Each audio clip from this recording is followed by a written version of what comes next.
Amberly, welcome to the show. Justin, thank you so much for having me. I'm so happy to see you face to face like this. I know, finally, right? Like we got connected. It's been a while. So I believe it was Samantha Joy that connected us originally. And then we were just reconnected as well because we just, life is crazy.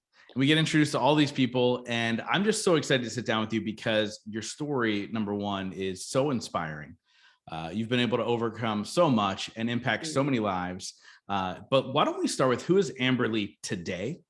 And then we'll break down how you got there. Okay, that's such a great question. And before I say that, I just have to say big shout out to my friend Samantha. I love her. And I was just at an event in Denver and she picked me up from the airport. I was stuck on the tarmac for like 3.5 hours. And so by the time I landed, I was famished. And she shows up to the airport with a smoothie. So I love her. Big That's shout out to awesome. her for introducing us.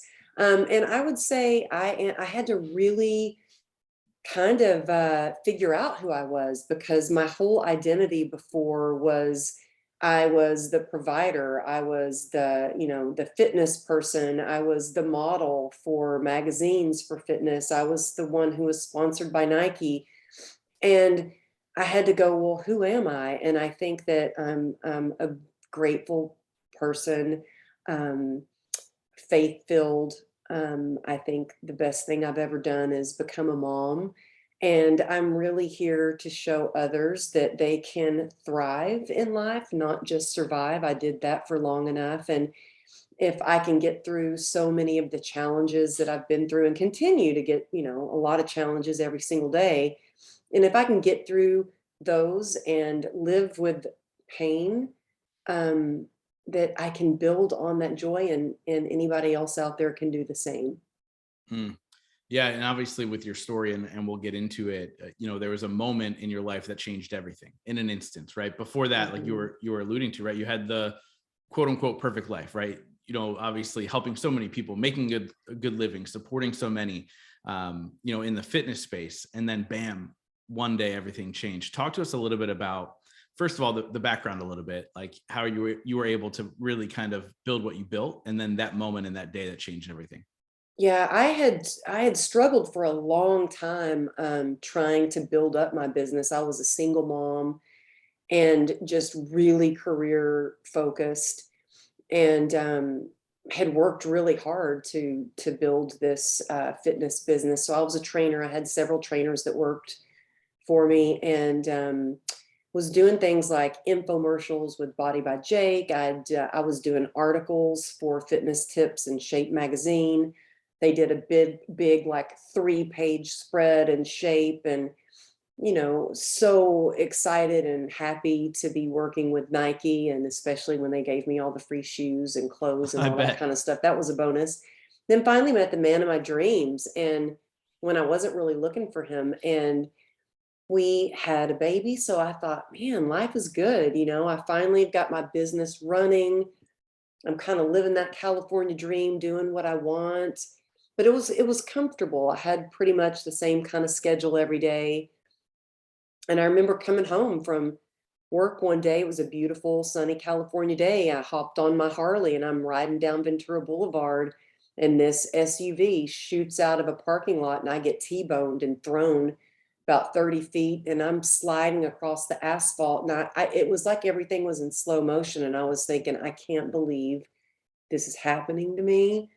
Mm. And I, I hope another car doesn't hit me. When I came to a stop, I looked down at my leg and it was crumbled into pieces, and it was really, I felt like held together by my leggings. I still had on my leggings from training Wow. clients that day, and I didn't want to let go of my leg. I was afraid it was going to fall off. And one of my first thoughts was, well, this can't be good. I may have to train clients on crutches for a while. I had no idea my femoral artery is severed. I was bleeding out. And then I spent the next 3.5 months in the hospital. When I woke up out of a coma, they had told me that, only had a 1% chance of saving my leg. And Wow. as a dancer my whole life and an athlete, that was like the worst thing you could tell me, because running was my therapy. It was my drug of choice. And so when they said 1% chance, I thought, well, okay, good. You're saying there's a chance. Yeah. So we got to find a doctor who is going to be willing to take that chance with me. And that took an act of God, man. That took a lot of prayers, a lot of pulling some strings, a lot of favors, got me transferred to Cedars. Dr. Don Wiss did 34 surgeries along with a team of doctors, and piece by piece put my leg back together. And that was really the beginning of my journey. It was when I got home from the hospital that it started to hit me that my life has forever changed, especially when I was diagnosed with this nerve disease called complex regional pain syndrome. And I remember going to a doctor's visit and being so proud to be upright on my crutches, because they said I was going to be, bedridden for 2 years. It'd probably take 2 years if I would ever walk again. And I remember thinking, they don't know me.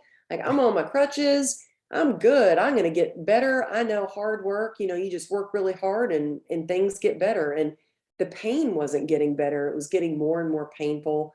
My leg that had been crushed was a different color. And I remember a friend of mine coming over. He was another trainer that I worked with. And he said, Amberly, why is one of your legs a different color than the other one? I'm like, I don't know. It's healing. I don't know. When I went in to see this doctor, he diagnosed me and he said, your life will never be the same. You're going to be permanently disabled. You'll never work again. You need to go home and get back in your wheelchair. And I said, okay, well, for how long? He said, forever. He goes, you're going to be in pain forever. And I was devastated, but I was determined to get through that. And that took me down a really dark path. When I was trying everything to get out of pain and nothing was working, I became an alcoholic. And I thought to myself, Justin, here I had survived this horrific accident only to slowly be killing myself with alcohol to try to numb out the pain. Wow. Not only the pain, but numb out the shame. And it really took me hitting that dark place, that dark moment where I really didn't want to live anymore, that I had that little bit of light left in me. And I think we all have that light within us, and it's up to us to find ways to get it burning bright again. And for me, what I did that helped me the most was that changed my life was I had to be in acceptance for I had a problem. I needed to really acknowledge it and be aware of it, and then ask for help. Yeah. So obviously you found yourself, at your bottom, right? And so one thing I say all the time is we define our rock bottom moment. And then from there, we can only go up, right? And understand that things are going to happen after that, but we're going to continue to be resilient. So when obviously you found yourself in this moment, what was the big shift for you? When was like, enough's enough, it's time to move forward and begin to rebuild your life? Well, I think what got me to that rock bottom was not just that I started drinking every day. I mean, I remember I was never a partier, never a drinking. Like, I was so type A driven, entrepreneur, fitness, healthiest shape of my life. I was always at about 11% body fat, worked out every day, ran every day. And there was a lot of shame, because how was I this, fitness person on the labels of bottles of vitamins and stuff when you walked into the Rite Aid, to I'm in a dark room drinking out of a bottle and married to a cop, by the way, and hiding it from my husband how much I was drinking. That took some skill, him being a cop. But I think what really got me to hit the rock bottom was I had discovered, I couldn't train clients the way that I wanted to. I was in so much pain. I could do some stuff. It was when one day I'd had a surgery and my husband happened to be at the gym, and he was like, what are you doing? Get off your leg. You're bleeding. And I looked and I was bleeding out, like I'd busted some stitches open, bleeding out across the gym floor. And I was like, what am I doing? And I kept trying to go back and be what I used to be.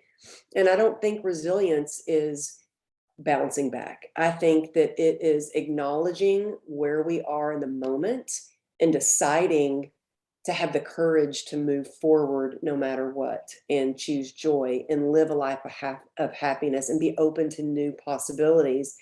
And I think the moment where I got into trouble and when I hit my bottom, that I'm actually grateful for because it allowed me to grow from there, was when I had stopped training. So I didn't feel like I had a purpose. And I think that what helps so many of us to keep moving forward is when we find a purpose, something that we're excited about. And so Mhm. in that moment, my purpose was, well, I'm a mom and I want my daughters to see an example of someone who is the victor of their life and not the victim, who is resilient and that they can climb out of hard situations too. And it was at that moment that gave me the hope. Like I had that little glimmer of hope when I woke up and they said, you've got a 1% chance. Mhm. It was like, well, I had that little glimmer of light that I was like, as hard as it is, and as much courage as it took, and as scary as it was, I called a friend and I knew she was sober, and I was like, hey, I need help. I was so embarrassed. I was so filled with shame. And it took courage to do that. And she's like, oh, I'll help you. And then I didn't hear back from her. And a week later, I was like, I think I might die. I need help now. And so I got on Google and I started Googling like 12-step Mhm. recovery. And I found a meeting that I could go into.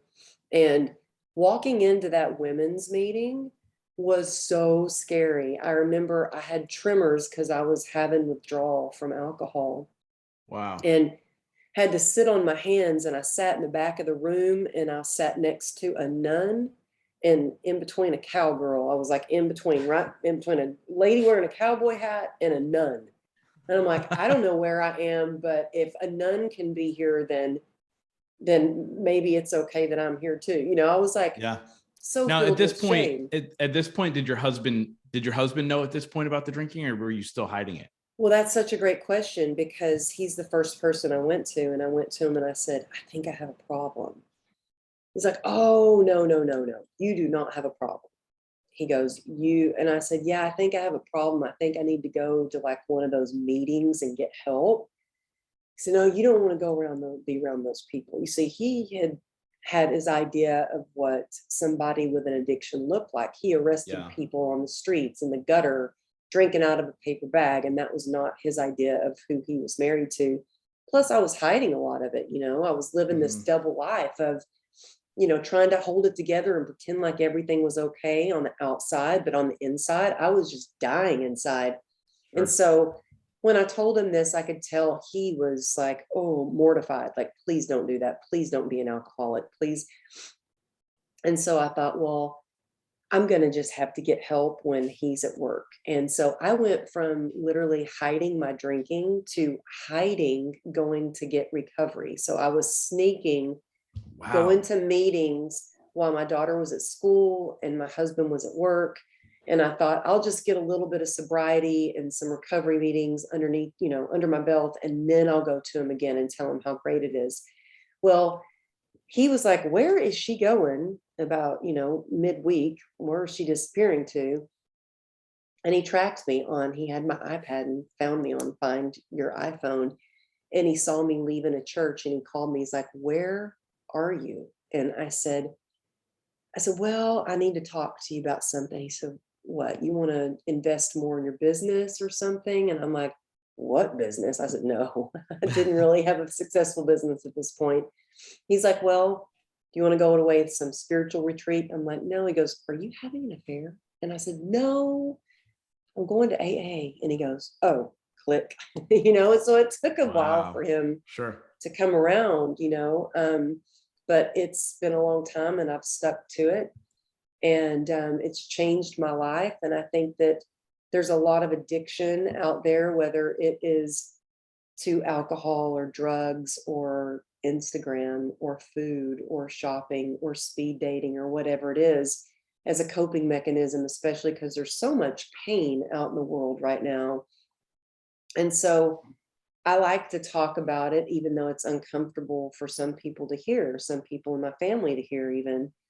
but I like to talk about it to kind of break that stigma, that, Mhm. we don't have to hide what we're going through. And maybe, just maybe, if I share that, I had a problem and it was hard, but I got help and I still continue to do the work, but it has changed my life for the better.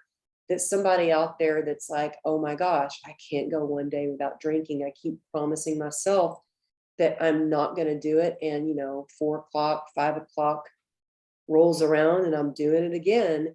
That there is a better way. There are ways to get control of your health and your life. Yeah. And it's so true. And thank you so much for being so open about that. I don't know if you know this part of my story, but my mom battled opioids for 20 years, I did ended not up, know ended up that. taking her life. And so, Oh my gosh, Justin, I'm when so people, sorry. oh, thank you. Thank you so much. It's actually a big part of, this podcast and why it kind of stuck around in the very beginning. So she passed away 3 months before I launched the show Oh, 6.5 years ago. So it was one of those kind of aha moments for me. And then I went on a 3-month bender where I was blackout drunk 6 nights a week, right? Numbing the pain, avoiding grief, doing all these things. And then finally kind of said, okay, I need to feel this pain. And then woke up and realized I was just doing what my mom was doing. Right. And so it was this just this crazy cycle. So to have these conversations is so important for that one person to go, okay, it's okay. Right. Like I'm not an outcast because I have an addiction. And I'm glad you and you're pointed not out. alone. Yeah.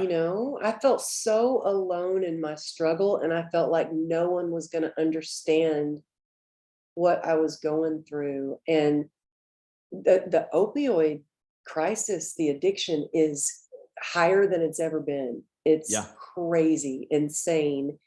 And I've already always had a very healthy respect for pills. And I don't ever want to, mess around with that, because my brother, got into all kinds of drugs, and he sits on death row in Texas. And so I think about, that could be me. Who am I to Yeah. say that I could? Addiction does not discriminate. And It so I does have a not. healthy fear with that. But my heart goes out to you. Thank you. Just did people know that she had an addiction, or did she kind of hide that? Yeah, they knew. And then she would play it off like she had gotten better and gotten help, and she would hide it for a bit, and then they'd know again, and all the things. So it started when I was 12. And she actually worked in a pharmacy, and she was stealing the pills. So that's how we found out, right? Because obviously there's cameras in the pharmacy. So we found out, and that's how when it started. And then, it was this long cycle, right? And so I'm so glad that you're saying these things. Addiction doesn't discriminate, but also addiction to multiple things. It could be your phone, it could be sex, it could be whatever, right? And my friend Dolph Barron always says, if you don't think you have an addiction problem, think about the thing that you go to escape the real world. Hmm. Right. And like that in itself is like that coping mechanism. Right. And sometimes it's alcohol, and sometimes it's drugs, and sometimes it's whatever. And it's such a true statement. And so that's why this conversation is so important, And so obviously with everything that you're going through, here you are now, you're getting sober, you're getting help, you're kind of working through all that stuff. Now, obviously there's a silver lining to all of this, right? Like now you're back to working out, you're speaking all over the world. Talk a little bit about that climb back to where you are now.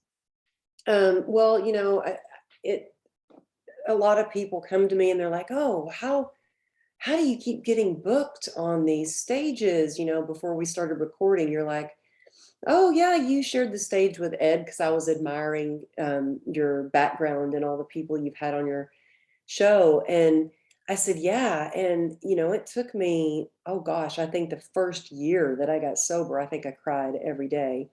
Hmm.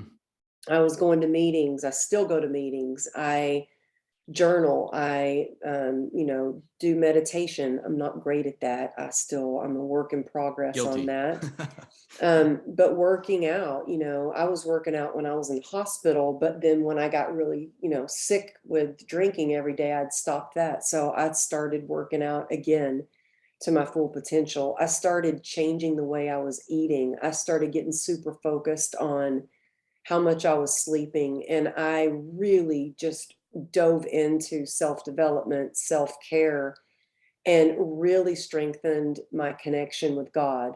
And, whether people want to call it universe, spirit, whatever you call it, I just have to tell you a funny story though. So I just flew back. I was doing an event in LA, and got to the airport, and I'd just gotten through TSA, and I'm bent over zipping up my boots, and I look up, and there's probably like this 85, 90-year-old monk standing in front of me, and he's smiling. And I said, "Oh, hi, how are you?" And he said, "I'm good. Can you help me?" And I said, "Yeah, how can I help you?" Long story short, he was supposed to be on the same flight as me. Our flight was canceled. And I'm like, "Oh, your flight was canceled. You need to get on another flight." I walked with him up and down the airport trying to find someone from American Airlines to help him. And I really feel like there are God winks out there, whether you're a monk or a priest or a regular old person like me, that this monk was put in my life that day because my flight was canceled and then delayed and delayed and delayed. And I was in the airport for like 12 hours to remind me to meditate, to remind me that I could find serenity no matter where I was. And so I helped him with his flight. Then he helped me be in the moment. Walking down, I look up, there is this one door, there's no sign or anything. And I look, and it looks like a little lounge. I open the door. It's this beautiful lounge. No one is in there. It's brand new. And I walk in, I'm like, how do I get to be in here? They said, "Well, you know, if you have this and that, you can be." I'm like, "I'm in." And so it's moments like that, you know, when I say like I really developed my relationship with God, I feel like no matter where I am, God sends me these little God winks, no matter if I'm in the airport or if I'm in church or I'm in nature. So I think that really, you know, connecting to your higher power will help you along the way. But I decided when I started getting better and I was well enough to talk about my story without completely bursting into tears, I started having people ask me, "Well, how are you getting through this? And, you know, can you call my aunt and talk to her because she's struggling? And I see what you've been through and how you continue to show up in the gym." Because people would see me in the gym, I'd be on crutches. The next week, I'd be back in a wheelchair. Then I'd be walking with a limp. Then I'd be back in the wheelchair. So Sure. they saw me, but they saw me never give up. Wasn't thinking that I was an inspiration to these people. I was just, you know, showing up and not giving up. So then I had people ask me if I could speak to their networking group and to their rehab group and to the doctor's clinic and to the physical rehabilitation center. And before long, I was getting asked to speak at Dress for Success and all these places. And somebody said, "You know, you should write a book." And I thought, well, if I could write a book and just give hope to one person that they could turn their pain into purpose, then it would give my pain purpose. And so I didn't own a computer. 5 years ago, I didn't even own a computer. I had people going, "You want to write a book? You're the fitness girl." Like, Yeah. nah, you don't do that. And you want It's to funny do how people public. keep you in a box, right? Oh my goodness. It was such a box of, yeah, good luck with that. You don't even have a college education. And I was like, well, I'm going to write. And I just started writing on a notepad.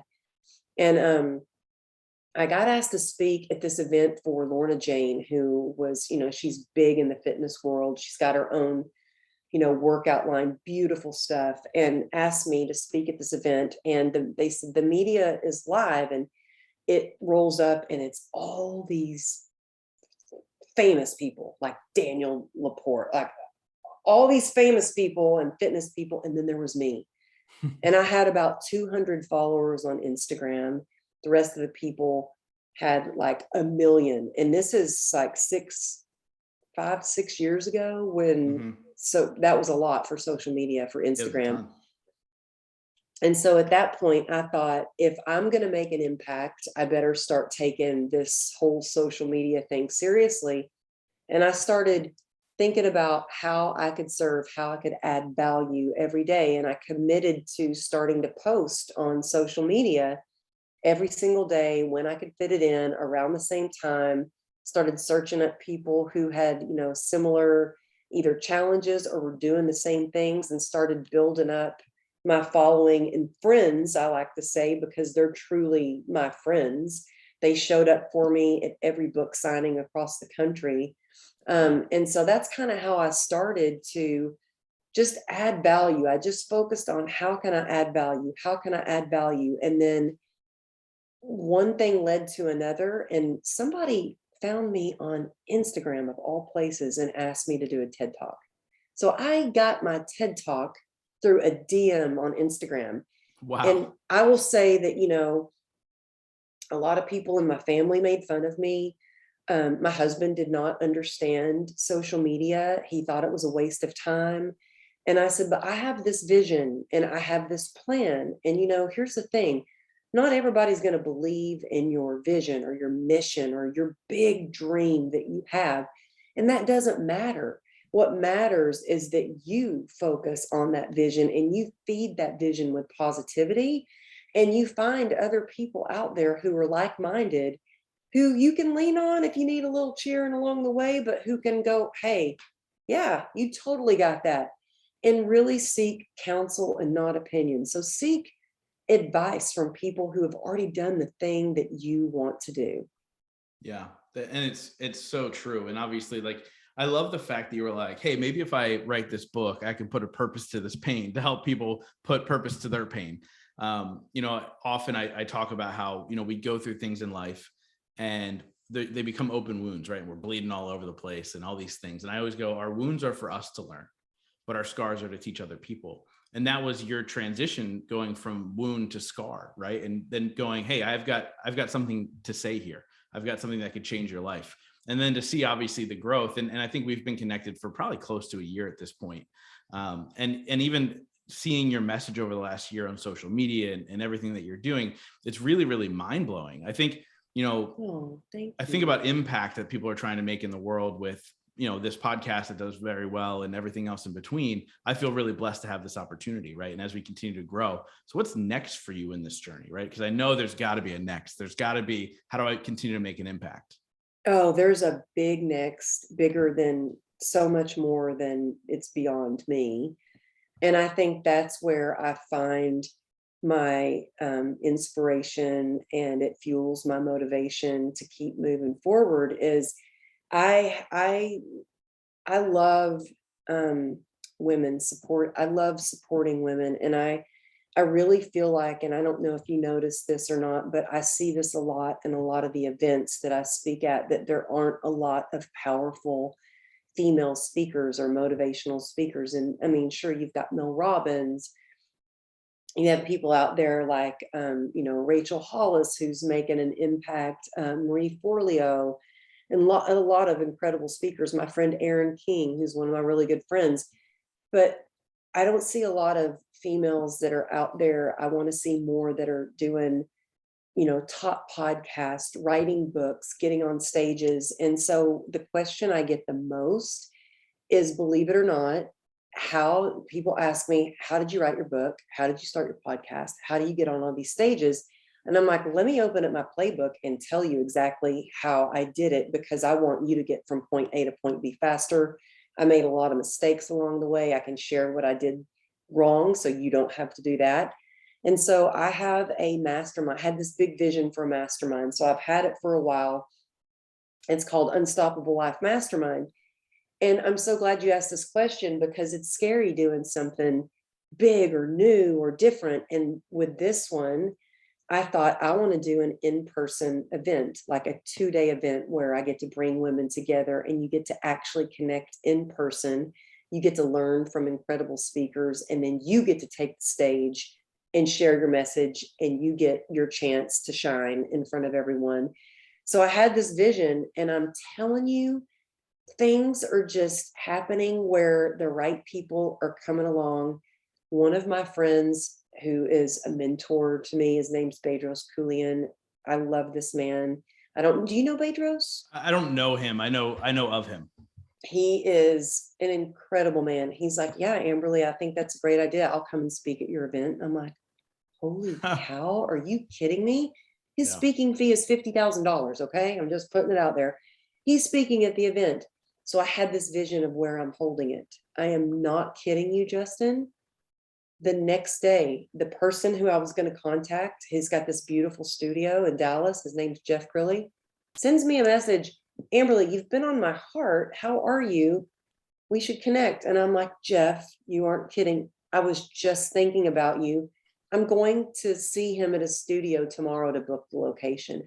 So I feel like when you have this dream and you have this vision and you're really about the, adding value and seeing people thrive and have that success that they deserve, and you put in the work every day, no matter how big or small, but you keep putting in the work, the right people come along. When you are in 100%. alignment with who you are and what you're doing, and I just think the right things happen. And so it's like I said, it's kind of scary putting together a big, like, in-person event, but I'm looking at it as, when I get a little scared, I'm like, ooh, that's excitement. Yeah. And I always used to tell, I would tell when I was in the fitness industry and training clients, I would always say, do something that scares you every day. And I live by that. I'm constantly doing things that scare me, getting out of my comfort zone. And I think that's where we find our magic. So yeah, that's really the next exciting thing. And I mean, I do things that I love that get me nervous, where I have to do push-ups and pray before I get on stage. So Yeah. I leave next week. I'm going to speak in Salt Lake City, or actually Sundance, and then I'll be back in LA. And so That's I awesome. love doing those in-person events. And I'm doing another event in January with Ed. Oh, nice. That's great. Yeah. Yeah. So I'm very aware of the live event space. I've done 2 live events myself. And actually How was it? we could talk about it off the interview, but it was amazing. Right. And so, you feel blessed with certain speakers, right? Like Nick Santanastasso. I don't know if you're familiar He's with him. amazing. Yeah. He's actually right behind my head talking about the wall.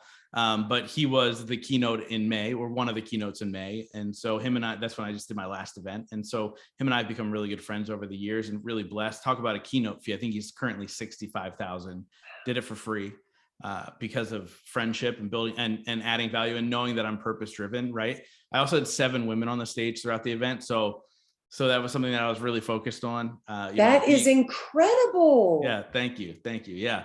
And so 22 speakers total. So it's still not 50-50, but we'll get there at some point. Right. And, or no, I'm sorry. It would end up being 20 speakers total, but 7 women. And it was absolutely amazing. And I saw that online. I saw that on your Instagram. Yeah. Yeah, So, that looked amazing. I I think I even ton of fun. messaged you about it, and I was like, that looks amazing. You did.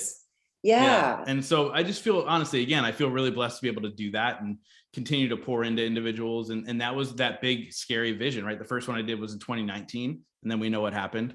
I did 2 virtual events and then back to the live events, because that live event experience, there's nothing like it. Mm-hmm. And what I'm realizing is people are now, again, being reminded the power of not only hearing from individuals like you, bringing everything to the table, but also connecting with people that are like-minded and focused, and all the things in between. Like, that's what we've missed the last 2 years. Yeah. And so live events are such an important relationships. piece. Yeah. Don't you think? I mean, it's these relationships that you build, and people ask me all the time, what do you think, or how did you achieve this success or that success? And I always say, it's grit, but it is the relationships that you build along the way. And I'm all about really building relationships. And that's why I was actually, of course, so excited to get to be on your podcast, because I love what you're doing and I love your show. But more than that, I was like, man, I'm just excited to get to finally connect with you and start to build our relationship and get to be friends with you. For sure. No, I appreciate that. I'm glad that we've connected as well. And so I want to ask you a question as we're slowly getting to the end here. I wanted to ask you a question that I ask every single guest on this show. Obviously, I get the opportunity to interview some amazing people, very successful people, however you want to define success. So it's a 2-part question. The first part is, what is your definition of success? And the second part is, what are 3 things you do every single day to ensure that success for yourself? Oh, such a good question. So to me, success is being able to do the things that you love with the people that you love. And I think that for me, the things that I do, I would say 3 things that I do every day that are non-negotiable is moving my body. So exercise is my medicine. I would say my gratitude practice, because that is medicine for my soul. It's what keeps me positive. I feel like it's alchemy. it shifts my perspective. So if I'm feeling down or if I get stuck in the comparison trap, I think if you focus on gratitude, it immediately gets you focused on what you can do and what you do have instead of what you can't do and what you don't have. And my connection to God. So I keep God close to me. And I was just at this event where I had a guy who was the son of a preacher. So he's used to big, fancy, beautiful prayers. And he was about to go on stage and he grabbed me and said, Amberly, can you come and pray for me? And I got clammy, nervous, sweaty. I was like, pray for you? Oh my gosh, you're like the son of a preacher. And I started to pray. And afterwards I was like, I was so nervous praying with you. I said, because I don't pray like maybe most people do. It's not fancy. I said, I talk to God. So, it wasn't very fancy. And he goes, no, that was fine. But I would say I do a lot every day, but those are probably my non-negotiables, is that gratitude practice, moving my body, and then keeping God close, my relationship with God. But I do a lot. And some people say, oh my gosh, it's so much to read every day and to write in a journal and to, all these things, but it's a heck of a lot better than a life of misery. And that's what I had before. And all these Mm, things help me to claim my joy and to continue to thrive. And so whatever it takes to feel good so I can do more good is what I'm going to do.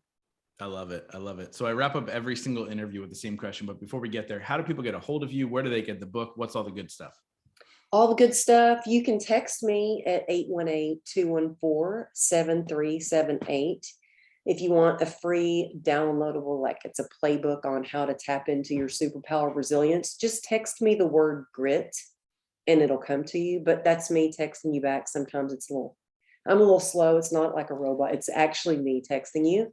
And then amberlylago.com is where you can find my podcast, True Grit and Grace, my book, True Grit and Grace, or you can always shoot me a DM and say, hey, I heard you and Justin talking.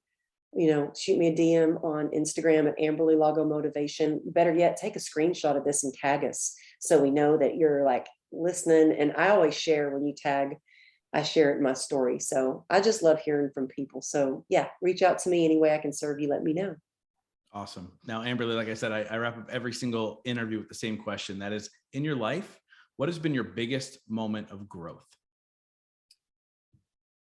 Oh, my biggest moment of growth. Oh, there's so many. I would say the day that I was brave enough and had enough, courage to say, hi, I'm Amberly and I'm an alcoholic. Mm, mm. That was so hard. I thought, how did a good girl like me end up here? And now I'm like, oh my gosh, it's the best thing that ever happened to me. It's taught me so much. I continue to learn. I am so supported with a community of sober sisters. I feel like the most grateful, luckiest recovering alcoholic in the world. So that's I been love probably it. my biggest growth. Awesome. Amberly, thank you so much for coming on and sharing your journey and your wisdom and continuing to pour your heart into the country and the world as a whole, because it truly is life-changing.